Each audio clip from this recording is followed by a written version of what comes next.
My mother and sister thought bringing my sister's new rich boyfriend to dinner was the perfect chance to humiliate me again.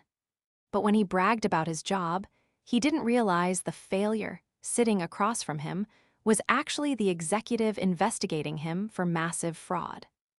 Before we continue today's story, we have an urgent announcement to make. Due to technical issues, we are pivoting towards another channel. Please subscribe to our new channel, Inherited Revenge. You can find the link in the video description, the pinned comment, and the collaboration tag on this video.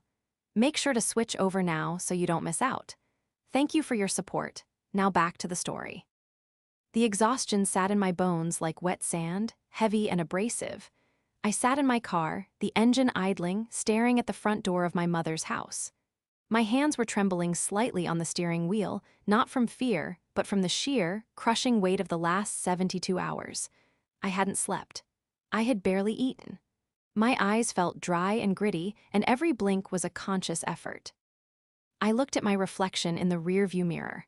Dark circles, pale skin, hair pulled back in a severe, no-nonsense bun that I hadn't touched since leaving the office at 4:00 a.m. that morning.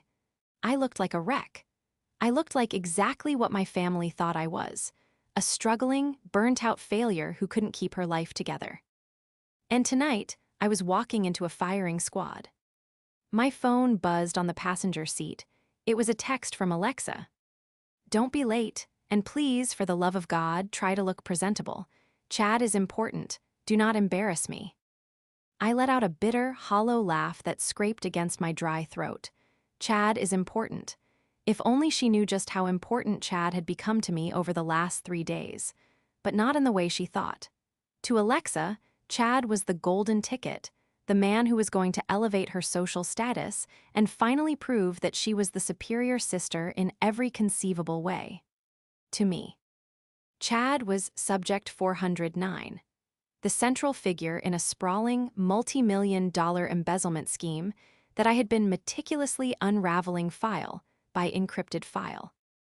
I worked in data entry. That's what I told them. That's what I had told them for 5 years. It was easier that way.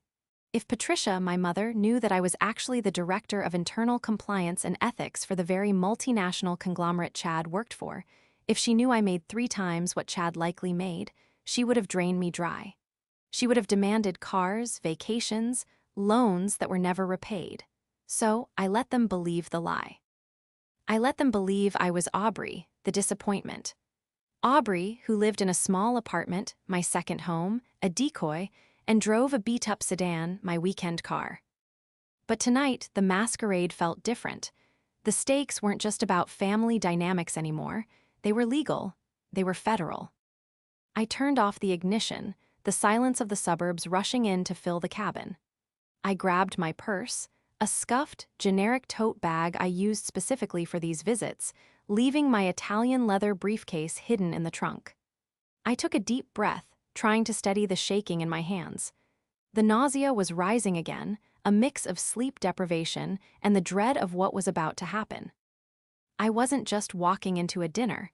I was walking into a crime scene where the criminals didn't even know they'd been caught yet. And the worst part? The person I was about to destroy wasn't just a faceless executive anymore. He was sitting at my mother's dining table, holding my sister's hand. The betrayal I felt wasn't from Chad. He was just a greedy suit. The betrayal was from them, my own blood.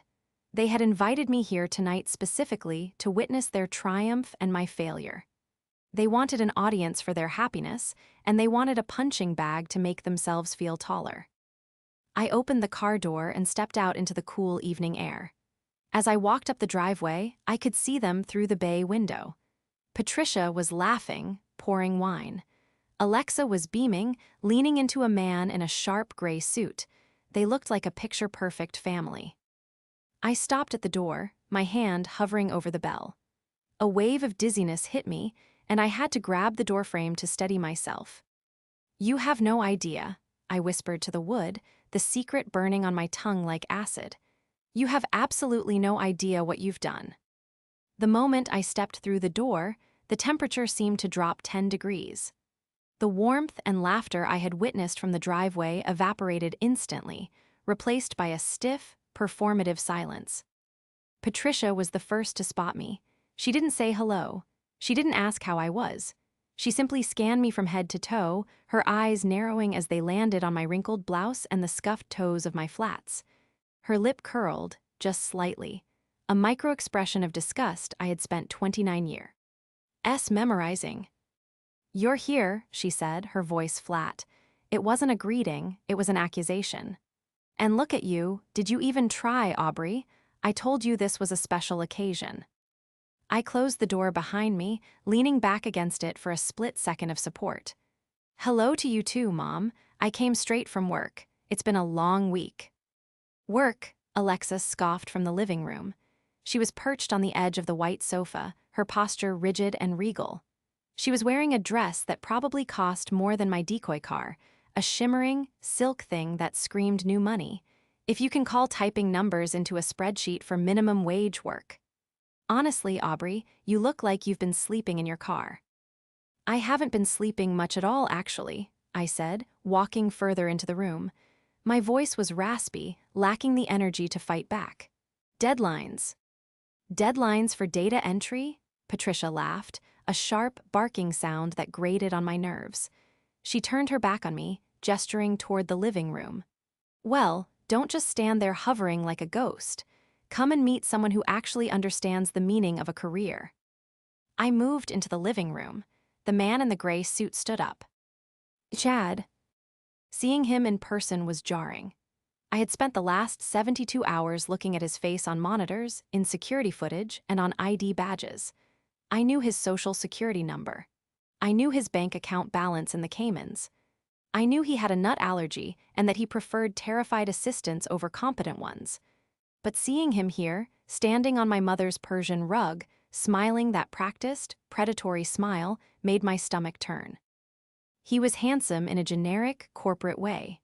Perfectly styled hair, a suit that fit too well, a watch that cost $40,000, bought, I knew for a fact, with funds diverted from the vendor procurement account last month.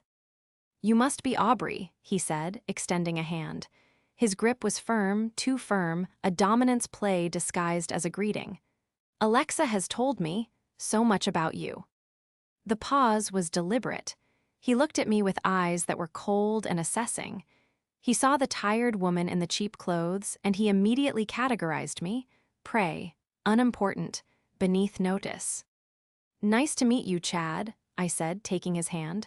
My skin crawled at the contact. "I've heard a lot about you, too." "Oh, I'm sure," Alexa chimed in, slipping her arm through his and squeezing his bicep. "I've been gushing. Unlike some people, Chad is actually going places. He's an executive, Aubrey, a real one, at OmniCorp." The name of the company hung in the air like a weapon. "OmniCorp," I repeated, keeping my face perfectly neutral. "That's impressive."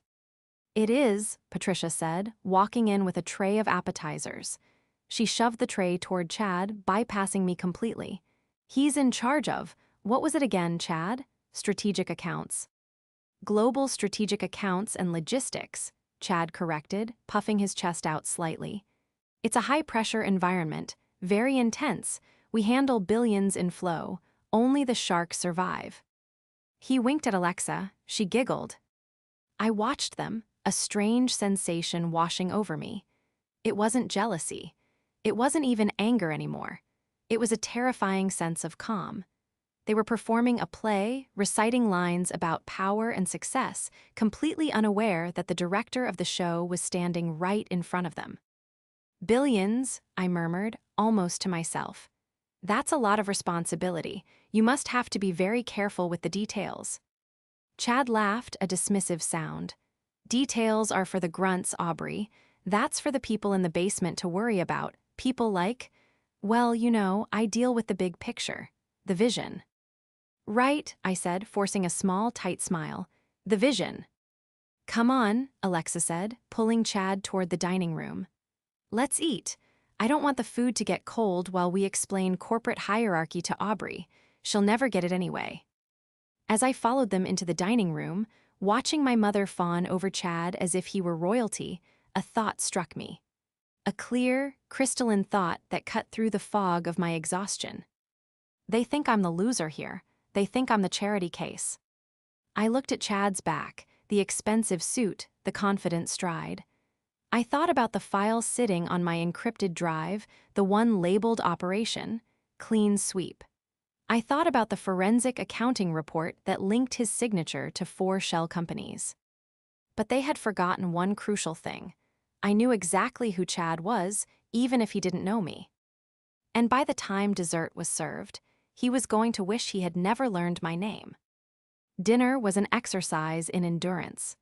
The table was set with Patricia's best china, the stuff she usually saved for when the terrifying Homeowners Association president came to inspect the property. But tonight, it was all for Chad. I sat at the end of the table, the S.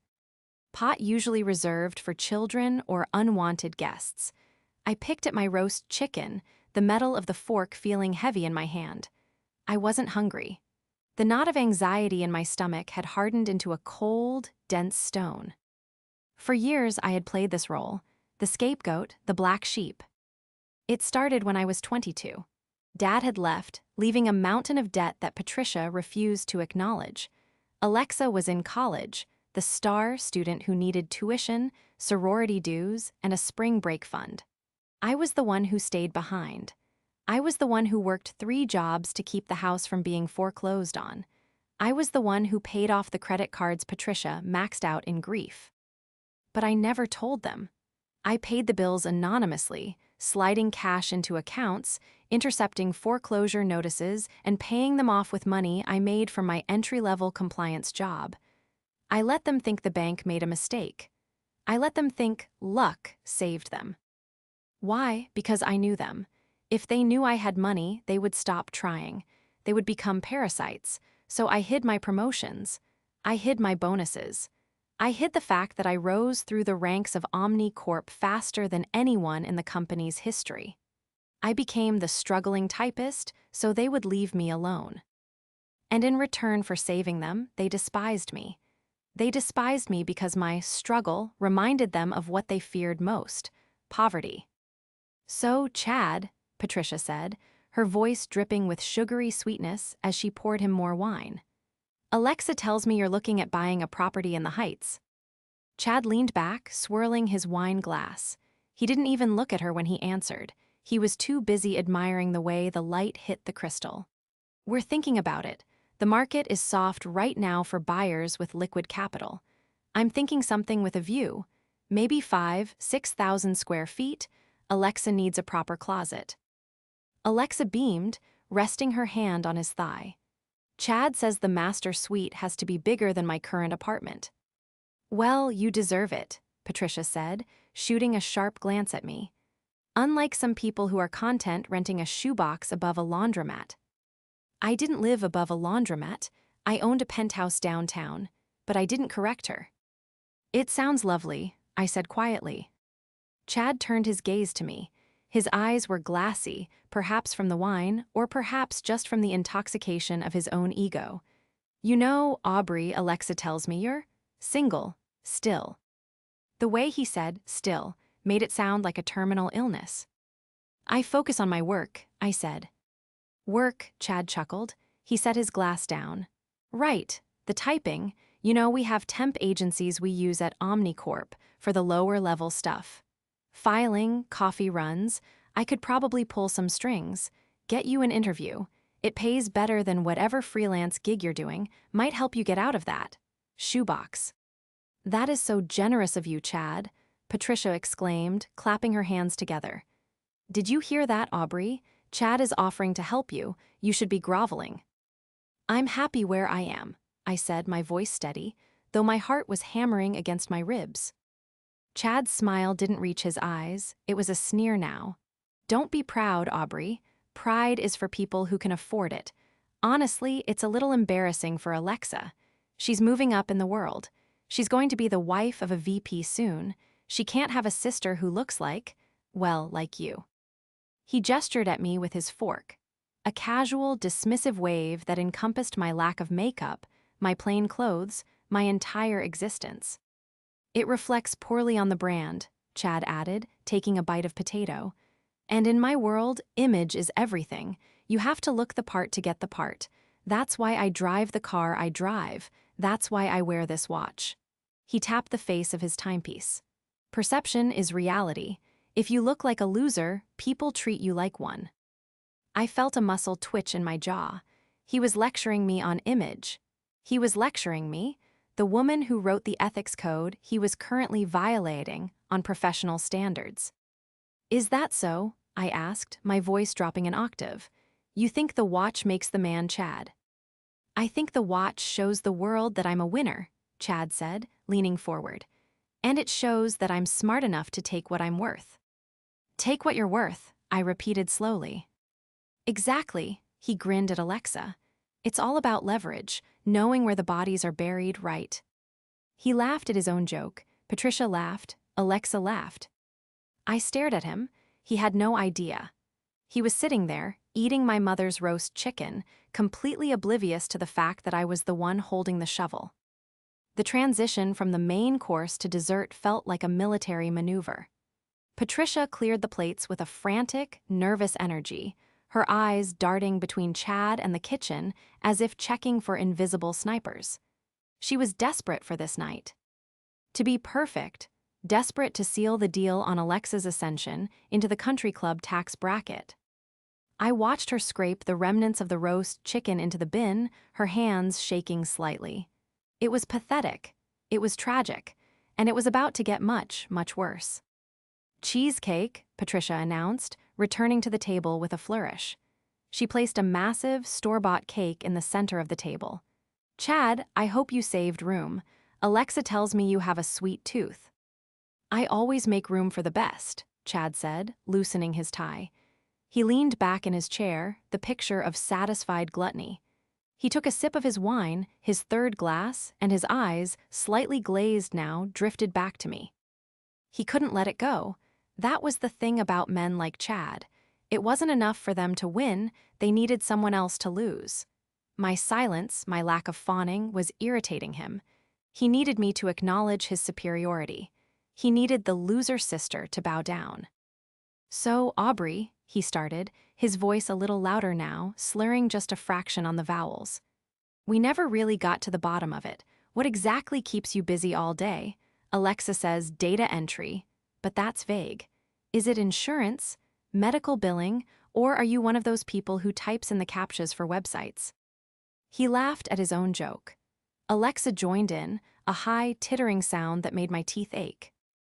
I set my fork down. The metal clinked against the china, a sharp, deliberate sound that cut through their laughter. It's a bit more complex than that, I began, my voice calm, leveled. Oh, don't, Patricia snapped immediately. She was hovering with the cake knife, her face tight with warning. Don't bore him, Aubrey. Nobody wants to hear about your spreadsheets or your little struggles with the rent. Don't embarrass us. Yeah, Alexa added, leaning her head on Chad's shoulder, looking at me with a mix of pity and annoyance. Honestly, Aub, maybe lie this time, make something up. Tell him you're an astronaut or a brain surgeon, just, so you don't sound so pathetic for once. The room went silent. The insult hung in the air, gross and heavy. Alexa smirked, waiting for me to shrink, to look down at my lap, to apologize for my existence as I had done 1,000 times before. But I didn't look down. I looked up, and for the first time that night, I let the mask slip. I smiled. It wasn't a nice smile. It wasn't the polite, submissive smile of Aubrey, the struggling typist. It was the smile I wore when I walked into a boardroom to fire a CEO. It was the smile of the Grim Reaper. Lie, I repeated softly, testing the word. You want me to lie, Alexa? The air in the room shifted. It was subtle at first, a static charge building before a storm. Patricia froze with the knife halfway through the cheesecake. Alexa frowned, sensing a change in the frequency, but unable to identify it. I don't think I need to lie, I said, my eyes locking onto Chad's. Actually, Chad, my work is quite fascinating, especially lately. I've been working on a very specific project, a forensic audit. Chad blinked, The wine glass paused halfway to his mouth. Audit. Yes, I said, leaning forward, resting my elbows on the table. It involves a high-level executive at a major multinational. Omnicorp, actually. You know it well. Chad's smile faltered, just a fraction. Omnicorp has hundreds of auditors. We have a whole department for that. We do, I said, but this is internal, strictly confidential. It's regarding the vendor procurement strategy for the Southeast region. Specifically, a shell company called Apex Solutions LLC. The color drained from Chad's face so fast it was as if someone had pulled a plug in his heel. His skin went from a flushed, wine-soaked pink to a sickly, translucent gray. The glass in his hand trembled, the red liquid creating a tiny tidal wave against the crystal. Apex, he whispered. His voice was no longer booming. It was thin, brittle. Apex Solutions, I enunciated clearly. Registered in Nevis, bank accounts in the Caymans. They bill Omnicorp for consulting services that never happen, $40,000 a month. For the last 18 months, it's quite a lot of money for consulting. Patricia looked between us, confused. Aubrey, what are you babbling about? What is she talking about, Chad? Chad didn't answer. He couldn't. He was staring at me, his eyes wide, pupils dilated in pure, primal panic. He was processing the impossible geometry of the situation. The struggling sister, the audit, the specific name of his fake company. I think, I said, picking up my wine glass and taking a slow, deliberate sip, that Chad knows exactly what I'm talking about. Don't you, Chad? The silence that followed was heavy, suffocating. It was the kind of silence that screams. Chad stammered. He set his wine glass down, missing the coaster, the stem clicking loudly against the wood table. I have no idea what you're talking about. You're confused, you're a typist. You don't know anything about corporate structure. He was trying to rally. He was trying to find the arrogance that had served him so well for the last 2 hours, but it was slipping through his fingers like water. Do I asked, my voice dropping to that professional, terrifying pitch I used during interrogations. Let's test that theory. You authorized 3 payments to Apex last week. Tuesday, specifically, 10:42 a.m., authorization code Zulu94. You bypassed the secondary approval protocol by flagging it as urgent logistics. Is that correct? Chad flinched as if I had slapped him. Stop it. Alexa slammed her hand on the table, rattling the silverware. Aubrey, stop it right now. You're making things up. You're just jealous because Chad is successful and you're nobody. Why are you trying to ruin my night? I'm not ruining your night, Alexa, I said calmly, not breaking eye contact with Chad. I'm saving you from a felony accessory charge, because when the feds come for him, and they will, they tend to look at the girlfriends too, especially the ones with the new jewelry. Patricia gasped, her hand flying to her throat. Felony? Aubrey, have you lost your mind? Apologize to Chad this instant. Chad, tell her she's crazy. She turned to Chad, expecting him to laugh, to dismiss me, to reinstate the reality where he was the prince and I was the pauper. But Chad wasn't laughing. He was sweating. Beads of perspiration were forming on his upper lip, glistening under the chandelier light. He loosened his tie further, his breathing shallow. Who told you that? Chad hissed, his voice low and dangerous. Who have you been talking to? Did you hack my email? That's illegal, you know. I could have you arrested. I didn't hack anything, I said. I have access, full access, level 5 clearance. You're a temp, he shouted, his composure finally snapping. You're a nobody, you enter data, you don't have level 5 clearance. Only the directors have that. Exactly, I said. I reached into my cheap tote bag. The sound of the zipper opening was the only sound in the room. I pulled out a sleek, black folder. It wasn't cardboard. It was leather-bound, stamped with the gold Omnicorp emblem. I tossed it onto the table. It slid across the polished wood and came to a stop right in front of his plate. Open it, I commanded. Chad stared at the folder like it was a bomb. I said, open it. His hand shook violently as he reached out. He flipped the cover open. The first page was a personnel file. His personnel file. Stamped across the top in bold, red ink was the word, terminated. Underneath that was a photo. A surveillance photo of him withdrawing cash from an ATM in the Cayman Islands. "My name," I said, watching him read, "is Aubrey Vance. You might not know my face, Chad, because I usually work out of the Chicago office. But you know my title. You've sent emails to my department." He looked up, his eyes reading the name on the bottom of the document. Aubrey Vance, Director of Internal Compliance and Ethics. "You," he choked out, "you're the Reaper." "That's the nickname, yes," I said pleasantly. "I prefer Director, but I answer to both." Patricia let out a confused whimper. "Director, Aubrey, but you said you were a typist. You said you barely made rent." "I lied, Mom," I said, finally looking at her. "I lied because every time I have money, you try to take it. I lied because I wanted to know if you loved me or just what I could buy for you. I think we got our answer tonight." "This is fake," Chad said, pushing the folder away, though his voice lacked any conviction. "You printed this at Kinko's. It's a joke. A sick joke." "Is it?" I pulled my phone from my pocket. "Because I have the chief legal officer on speed dial. He's waiting for my call to authorize the freezing of your assets. The car, the one parked in the driveway, the repo team is already en route. The watch, you might want to take it off now. It's evidence." Chad stood up so fast his chair toppled over backward with a deafening crash. "You can't do this," he snarled, pointing a shaking finger at me. "Do you know who I am? I bring in millions for that company." "You steal millions from that company," I corrected. "And as of 9:00 a.m. this morning, when I filed the final report, you are no longer an employee. You are a liability." The crash of the chair seemed to snap Alexa out of her trance. She stood up, her face flushed with a mix of humiliation and rage. But true to form, her rage wasn't directed at the criminal who had lied to her. It was directed at the sister who had exposed him. "You are such a jealous, bitter witch," Alexa screamed, grabbing Chad's arm as if to physically anchor him to the room. "Look what you're doing. You're making up these insane lies just to humiliate him.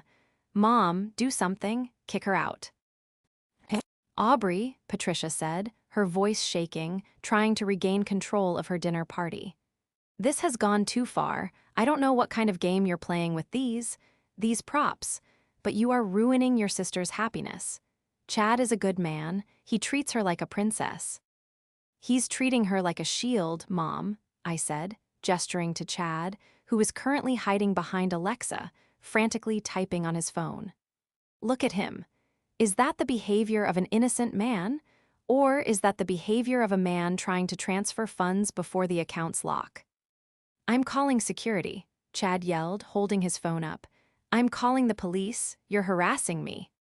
"Go ahead," I said, crossing my arms. "Call the police, please. It will save me the trouble. Because the FBI is already building the indictment. Do you really want to expedite the process?"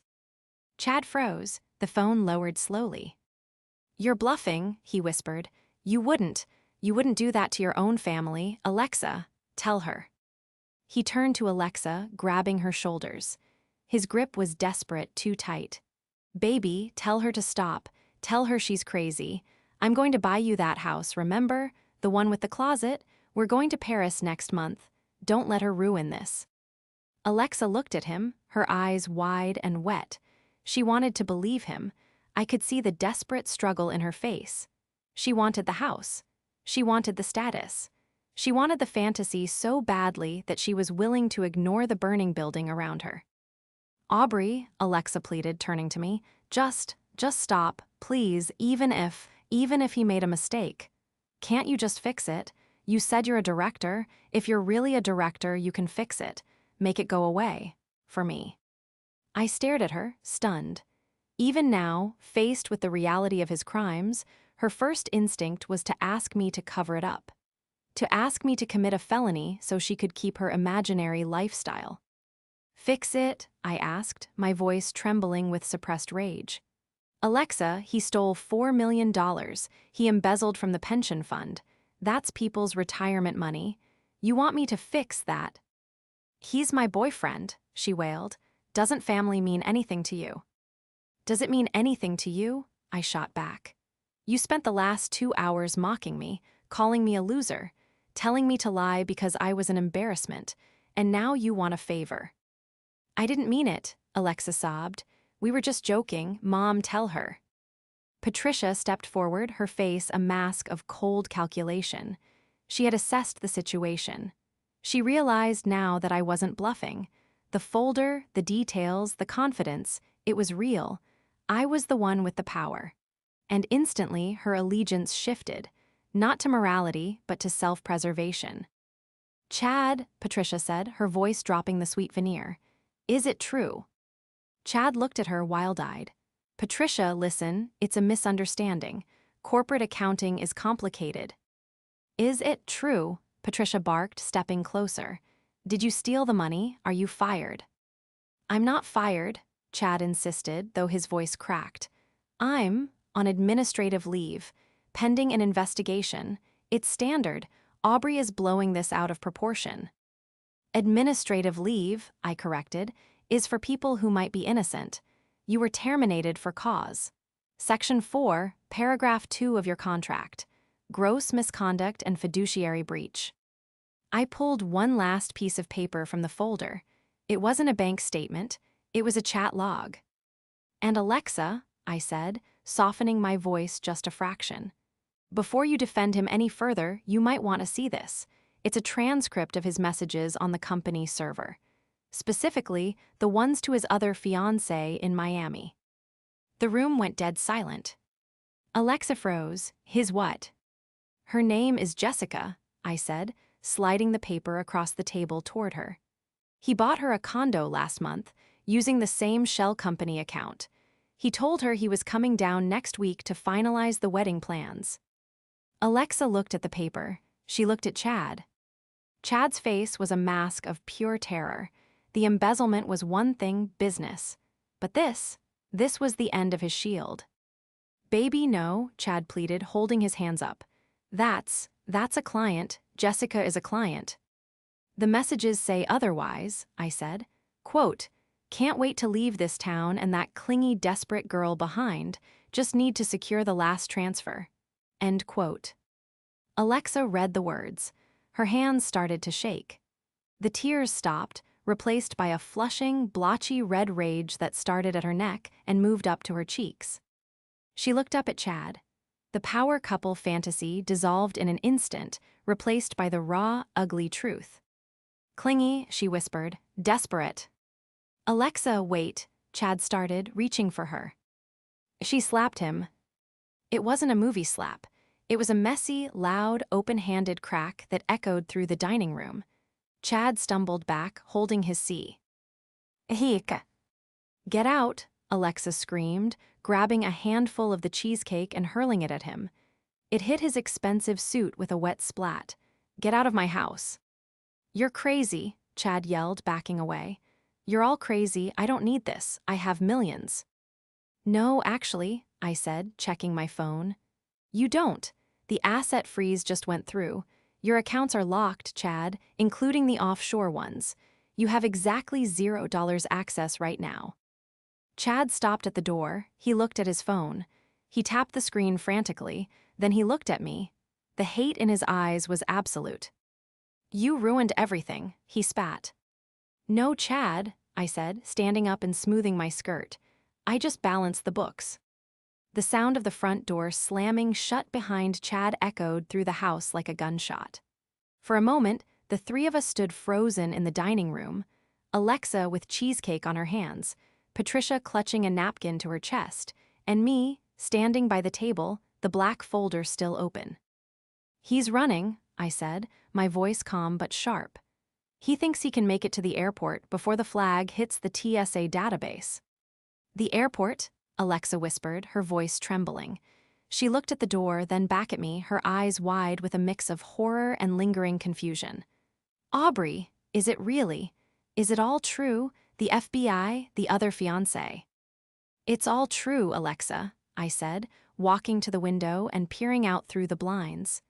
Every word, but he's not going to make it to the airport. He's not even going to make it out of the cul-de-sac. Outside, the quiet suburban street was suddenly bathed in a kaleidoscope of red and blue light. No sirens, just the silent, overwhelming strobe of authority. 3 black SUVs had pulled up to the curb, blocking the driveway completely. "Oh my God," Patricia gasped, rushing to the window beside me. "The police? Here, in front of the neighbors. Aubrey, look at the Johnsons. They're on their porch. This is humiliating." "It's about to be a lot worse than humiliating for Chad," I said. "Come on."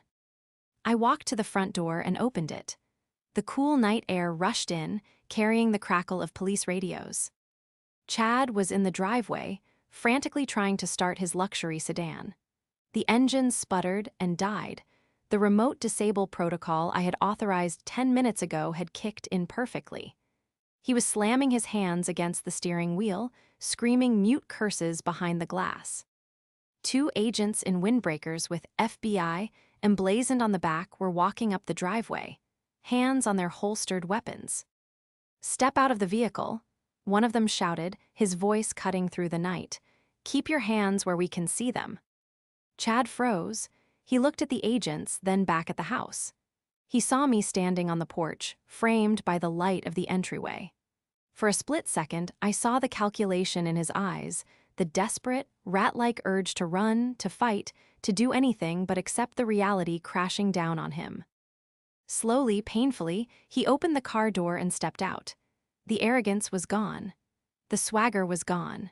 He looked small, deflated, a man whose entire identity had been stripped away along with his corporate access card. "This is a mistake," Chad yelled, his voice cracking as he raised his hands.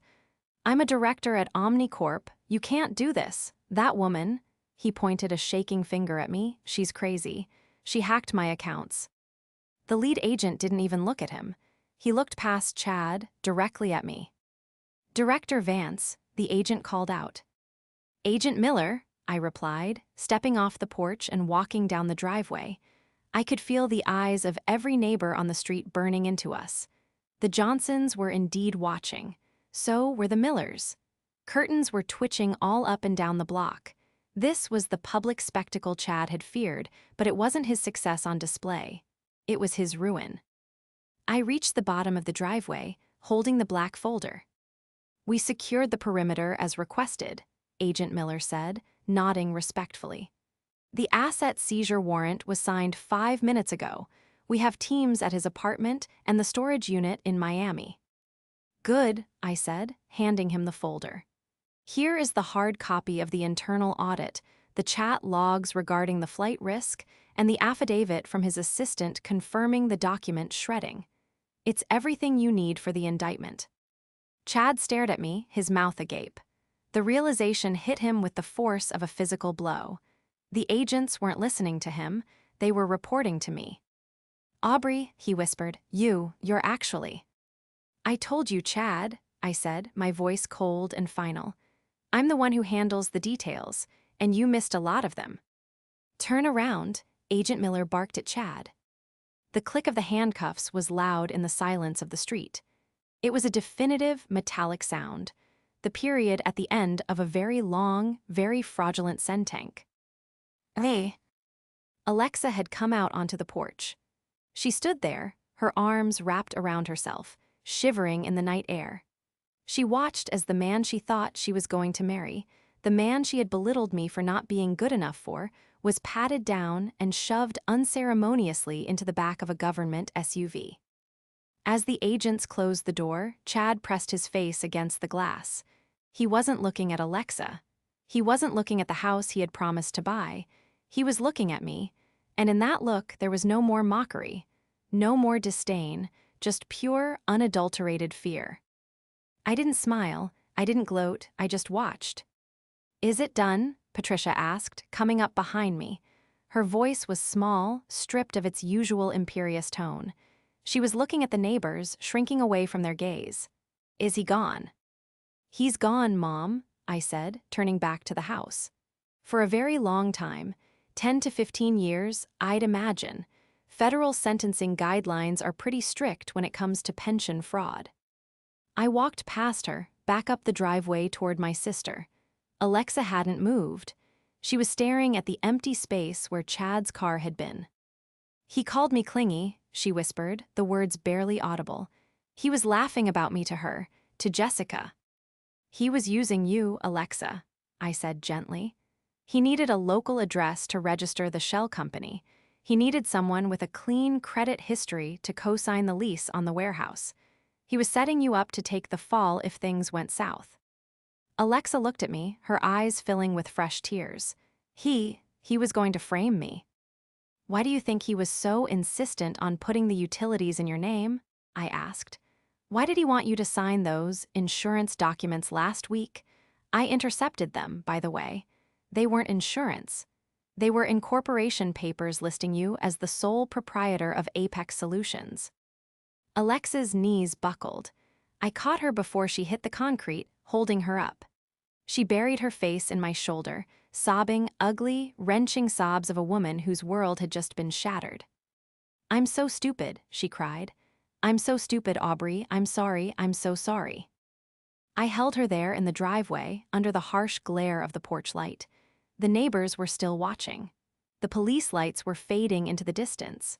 But for the first time in years, I didn't care what anyone thought. I wasn't the struggling typist anymore. And my sister wasn't the golden child. We were just two sisters, standing in the wreckage, trying to figure out how to pick up the pieces. The house was painfully quiet after the police left. The adrenaline that had sustained us through the confrontation had drained away, leaving behind a heavy, exhausted silence. We sat in the living room, the same room where, hours earlier, Chad had bragged about his watch. Now it felt like a different planet.